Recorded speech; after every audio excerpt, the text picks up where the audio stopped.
I was forced to raise my niece after my sister vanished, but her return changed everything. The knock came late.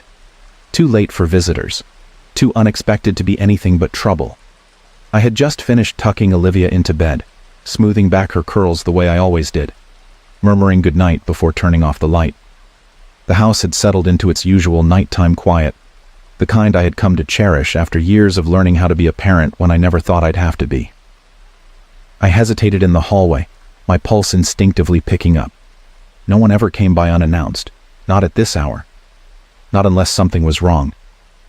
And then, before I could reach the door, before I could think of what kind of disaster might be waiting for me on the other side, I heard it. A voice I hadn't heard in nearly 6 years. "Hey, sis. It's been a while." The world tilted. A slow, sickening lurch, like the floor had shifted beneath my feet, like I was falling without ever leaving the ground. I knew that voice. It was burned into my memory, woven into my childhood, a part of me that had been ripped away long ago and left to rot somewhere far from here. I turned the knob with fingers that felt numb, and there she was. Jenna, my sister, standing on my porch, looking for all the world like she had just stepped out for a quick errand instead of disappearing without a trace for the last 6 years. She smiled, as if this was normal, as if I should be happy to see her. And in that moment, I felt something snap inside me. For years, I had imagined what I would say if she ever came back.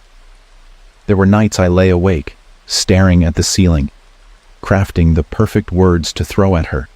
The accusations, the fury, the heartbreak wrapped into syllables sharp enough to cut. I had thought about it so many times, rehearsed it in my mind, picturing all the ways I could make her feel even a fraction of the pain she had left behind. But now, with her standing in front of me, none of those words came. All I could do was stare. She hadn't changed much. The same sharp cheekbones, the same piercing blue eyes we had inherited from our mother, the same way she tilted her head when she was about to say something manipulative, as if she already knew exactly how this conversation would go. Except, she didn't. Because this wasn't the same house she had left behind, and I wasn't the same person she had abandoned. My voice came out hoarse, almost unrecognizable. "What the hell are you doing here?"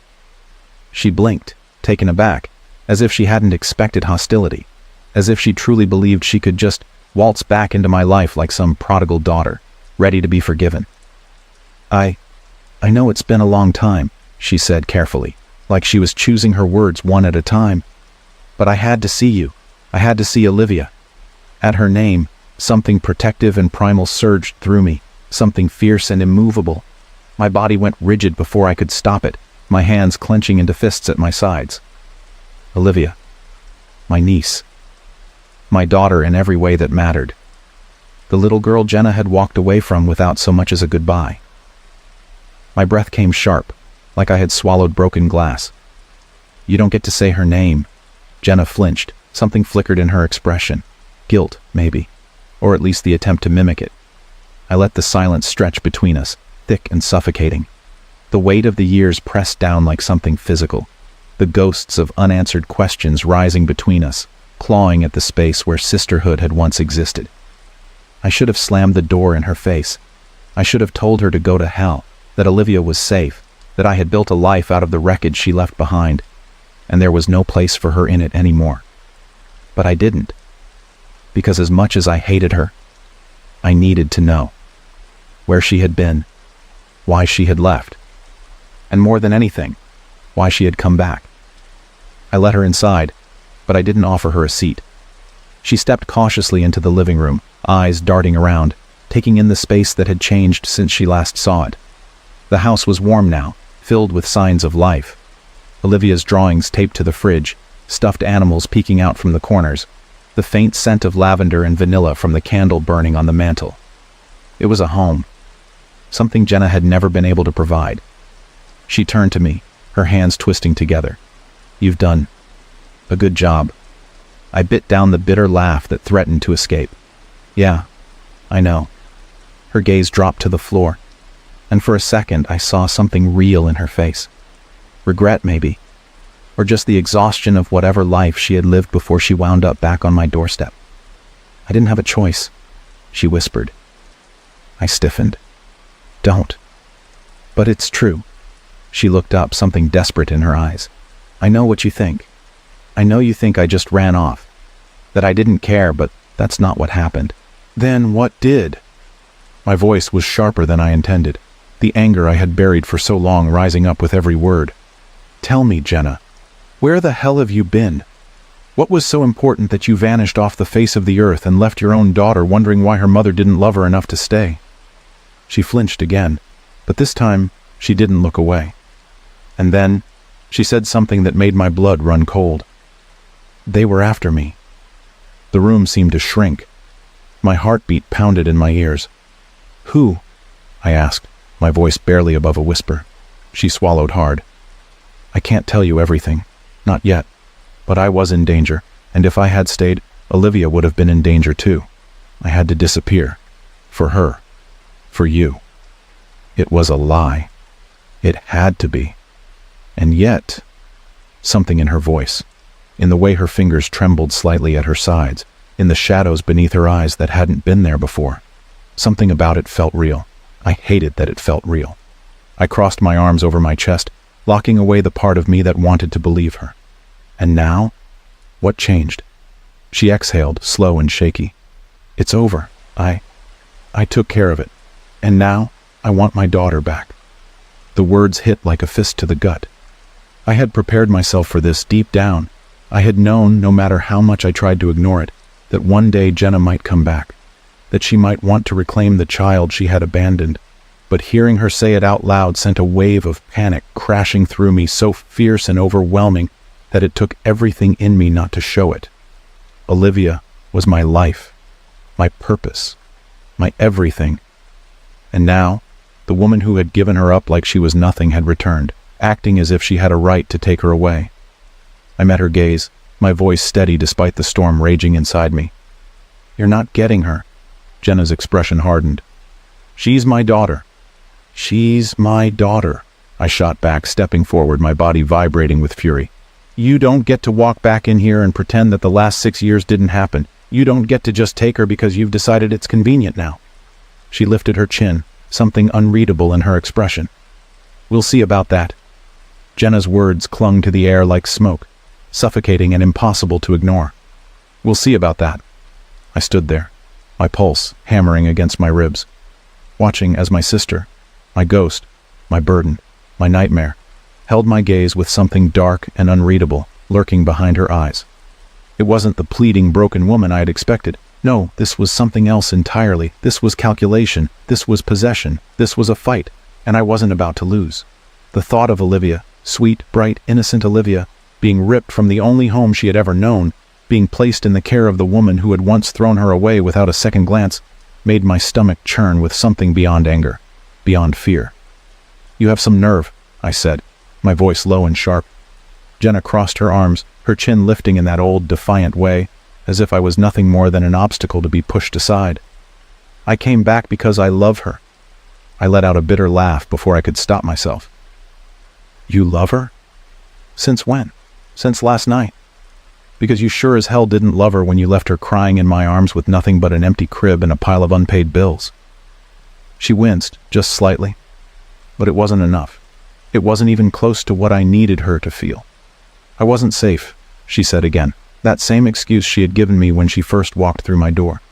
If I had stayed, I cut her off before she could repeat whatever well-rehearsed line she had been planning to spew next. I don't care where you were, Jenna. I don't care what you were running from or who you pissed off or what danger you think you were in. What I care about is the fact that you left her, that you chose to vanish instead of being her mother. Her lips pressed together into a thin line, her fingers twitching slightly at her sides. I could see the weight of my words settling into her bones, dragging her down, suffocating her under the truth she refused to admit. She wanted to be the victim. She wanted to be forgiven. But I had stopped believing in second chances a long time ago. Is she awake? Jenna asked after a long silence, shifting her stance like she might try to move past me. I just want to see her. Every muscle in my body tensed at the suggestion, a protective instinct so strong it almost scared me. No, I said flatly. You don't get to see her. You don't get to wake her up and act like you're some long-lost mother who deserves a tearful reunion. Olivia doesn't even remember you." Jenna inhaled sharply, and for a moment, I saw something crack in her expression. Real pain, a deep, raw wound she hadn't been expecting. "She doesn't know," I confirmed, my voice unrelenting. "She barely even asks about you anymore. And when she does, all she knows is that her aunt was the one who raised her. Her aunt was the one who took care of her when she was sick, who held her when she had nightmares, who made sure she never felt like she was abandoned, even though that's exactly what you did." Jenna swallowed hard, blinking rapidly, her mask slipping for just a second. But then, just like always, she rebuilt it. "She's still my daughter." I exhaled sharply through my nose, forcing down the violent frustration clawing its way up my throat. "She was your daughter, and then you left. And now she's mine." She stared at me for a long time, her eyes flickering with something I couldn't quite name. Then, finally, she let out a slow breath. "I think we both know it's not that simple." And just like that, I felt the first real stab of fear. Because she was right.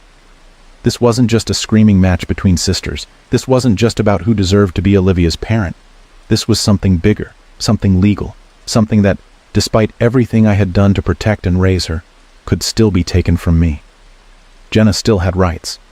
She was still Olivia's biological mother, and if she fought for custody, if she had the right lawyer, the right argument, there was a chance that the courts might take my little girl away from me. I couldn't let that happen. I wouldn't let that happen. Jenna left that night without another word, but I knew deep in my gut that it wasn't over.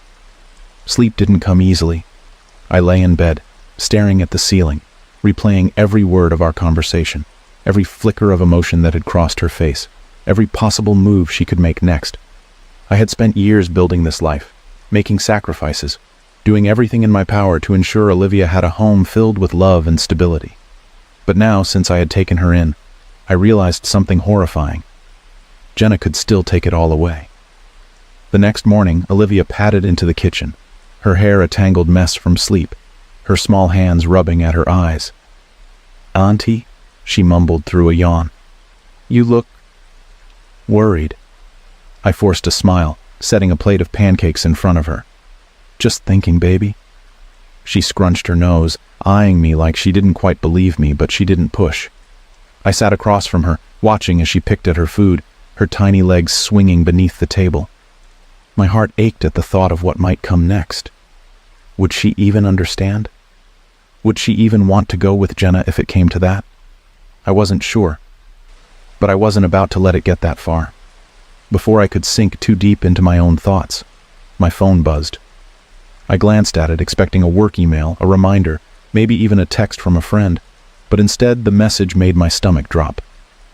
From unknown number. "We need to talk. You know where to find me." I knew, without question, that it was from Jenna. And I also knew, without question, that whatever she had to say next would change everything. The message sat on my screen, a cold, silent threat.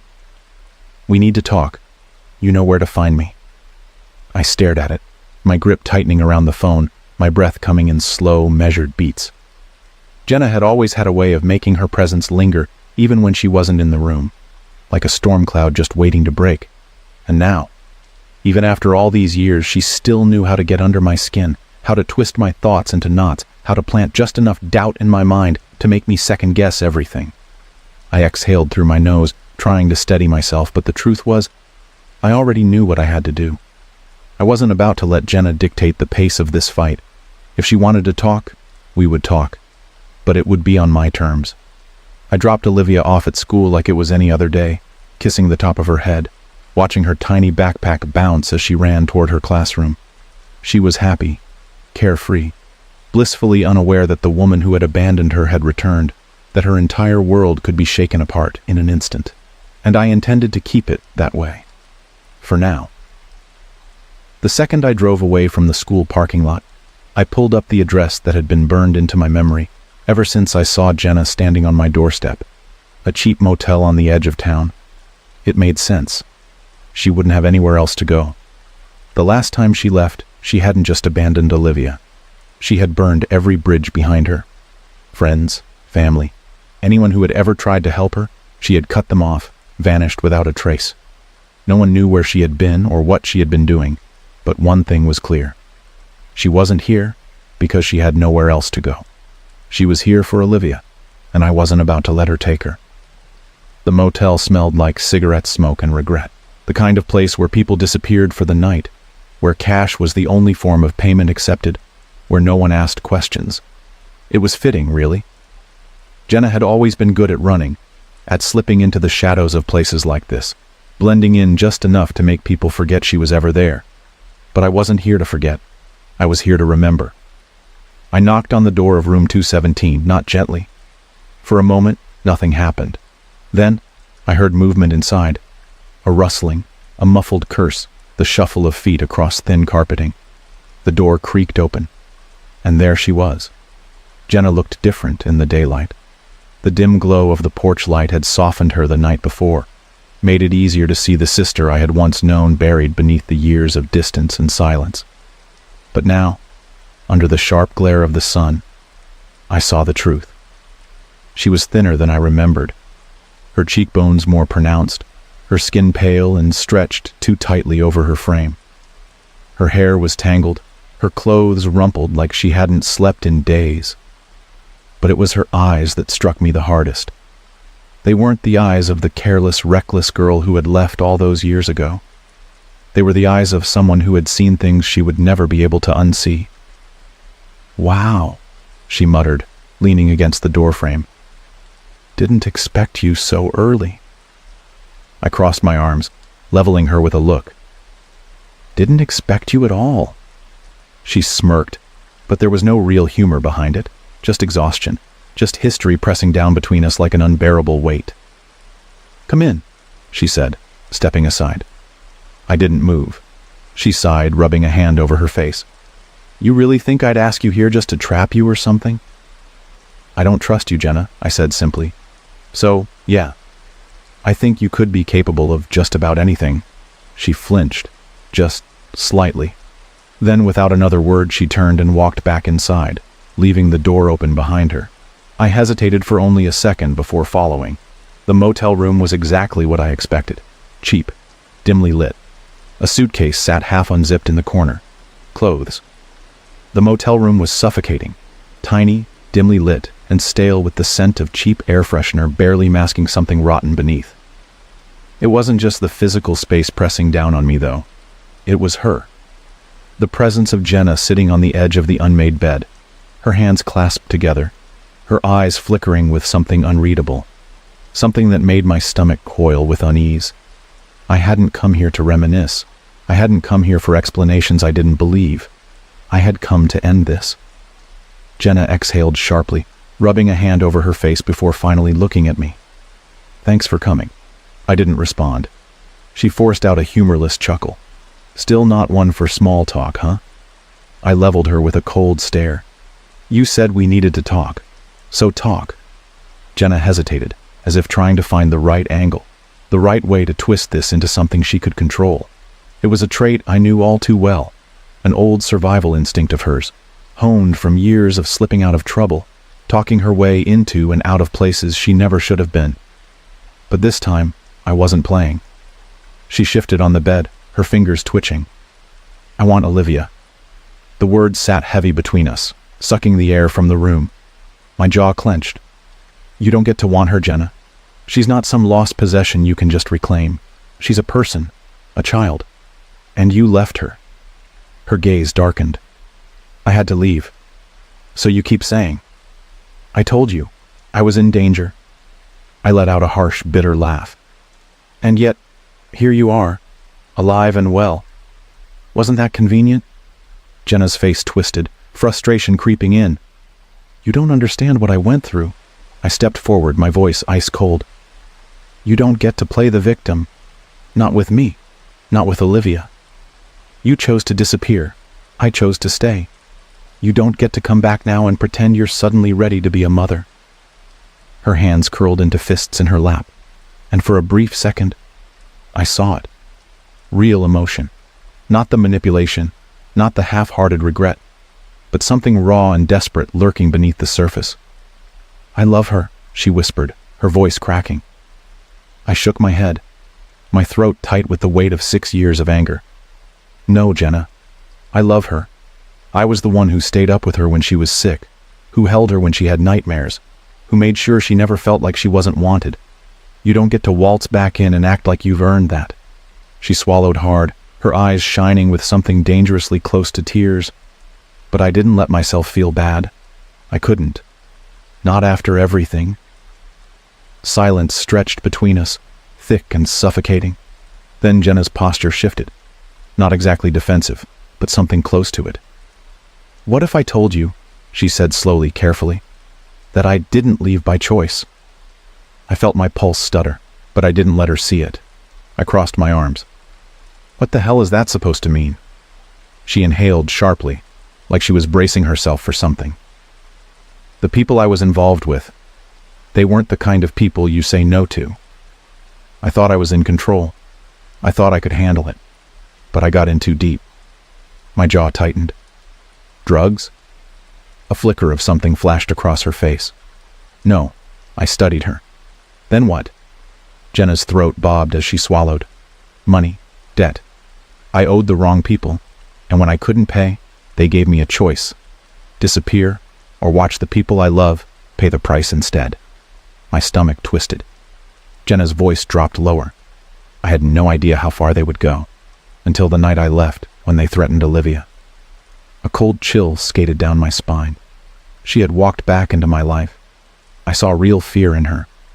Not the kind of fear you fake to earn sympathy. The kind that lingers in your bones. The kind that doesn't fade. I forced myself to stay calm. "You expect me to believe that?"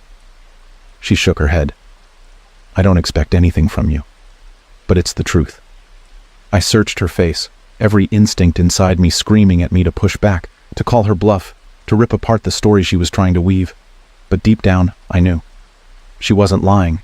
Not about this. Jenna looked down at her hands. "I had to make them believe I was gone, that I was never coming back. I had to cut ties with everyone. Even Olivia." Something sharp wedged itself in my chest, an aching, conflicted pain that I hated. I had spent years despising her, cursing her name, convincing myself that she had abandoned Olivia out of selfishness, out of recklessness. But this was something else. Still, it didn't change one thing. "She doesn't know you," I said, my voice steady despite the storm raging inside me. "She doesn't remember you." Jenna's breath hitched. "She has a life," I continued, pressing forward, making sure every word landed exactly where I needed it to. "A home, stability. And you coming back now doesn't change what happened. It doesn't change that I was the one who raised her, that I'm the one she calls when she's scared, that I'm the one she trusts." Jenna's lips trembled.